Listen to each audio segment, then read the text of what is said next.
I mean, we've been game planning this for basically a year now. We know it's coming.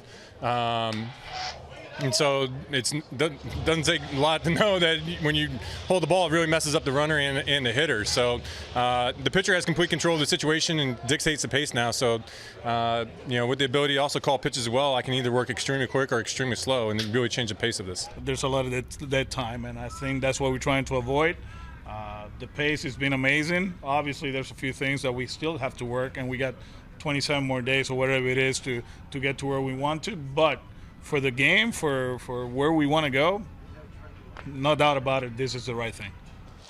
Very interesting comments there from Alex Cora and Max Scherzer. Bo Porter, Alex Avila, Matt Yaloff. So, catcher, backstop, man behind the plate. What do you think so far, what you've seen? Well, I mean, I've enjoyed watching the games with the pitch time. I mean, it does absolutely, get the game going quicker. You lose, all that kind of dead time in the middle of it. But something, like Max was talking about, was something we were kind of talking about, at least, I was with some of the guys last year when we were discussing some of these rules, where it really becomes a pitcher's advantage here. Because like Max was saying, the pitcher now can dictate the tempo of the at-bat rather than the hitter. A lot of times you see the hitter stepping out a lot of the times when the pitcher was taking too long. But here, obviously, the hitter has to stay engaged with the pitcher at 8 seconds. So for Max in this situation, he has 8 seconds, and he can decide whether to hold the ball and then pitch at 1 or 2 seconds, or to pitch right away.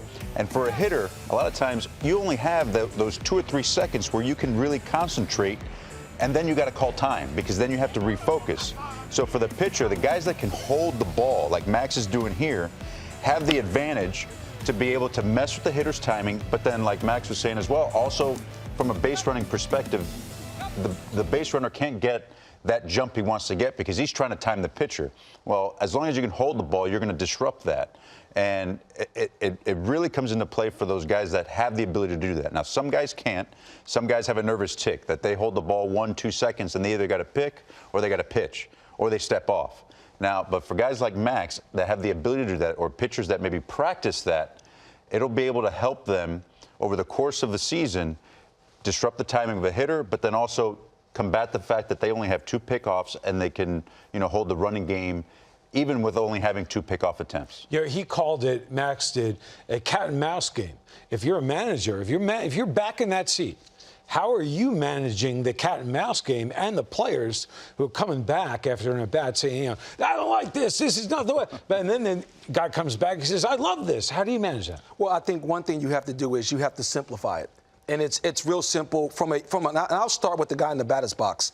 Whether the pitcher's going to hold the ball or not hold the ball, he has to deliver the ball in the said amount of time.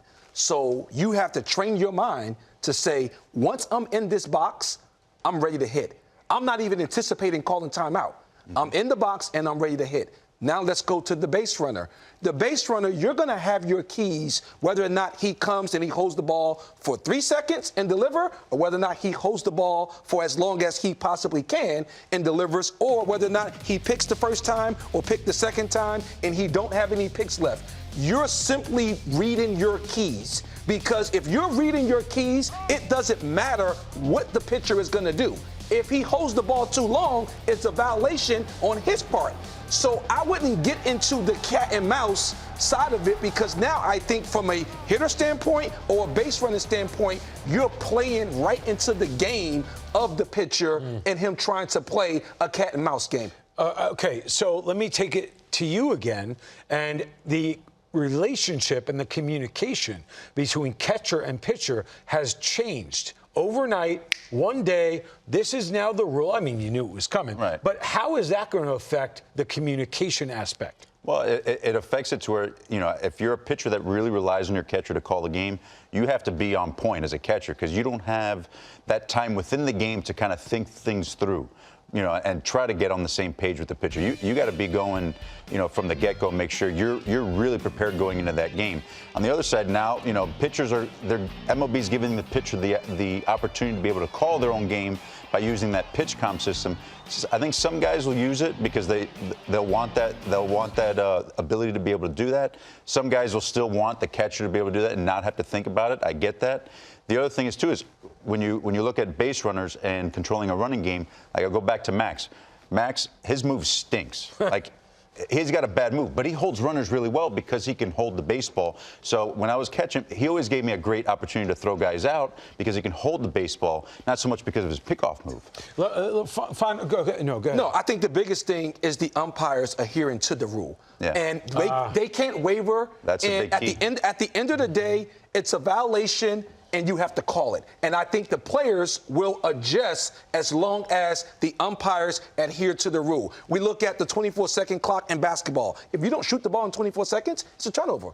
You look at, delay a game in football. If you don't snap the football, it's delay a game. It doesn't matter if it's the Super Bowl or if it's game 1 of the season. So it's adhering to the rules, and I think the players will adjust. And the casual fan watching our game is going to speed up and make it more entertaining. Well, and that's the whole point. Make it quicker, and it's working already. Final thought. You and I talked before the show. I said, you have to adhere to the rule. It's like telling your kid you can have 1 cookie, and they say, a second cookie? And you say, yeah, go ahead. Well, then they're going to have a 3rd cookie. You can't do that.